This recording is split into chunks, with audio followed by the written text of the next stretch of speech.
কামাখ্যাতে তো মোষ বলিরও আমরা একটা গল্প শুনেছি। মহিষ বলি হয় আমাদের দুর্গা পুজোর সময় নবমী তিথিতে বলি হয়। এটা হচ্ছে বছর একবারই বলি হবে। আচ্ছা তো আপনি যখন মানত করছেন, মহিষ বলি সবচেয়ে হচ্ছে আমাদের জাগ্রত বলি কামাখ্যাতে। আচ্ছা যদি আপনি মাকে বলে যাচ্ছেন, মা আমার এই জিনিসটা প্রয়োজন, তো আমি সামনের বছর তোমাকে আমি একটা মহিষ বলে দিব।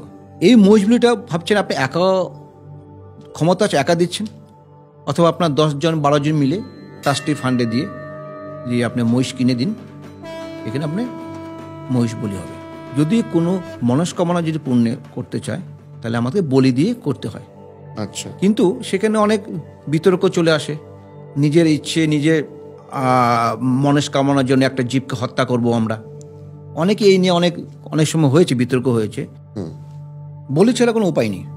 যেহেতু আপনাকে বিতর্ক আসুক যাই বলুক, বলি আপনাকে চাবে, মা চাবে,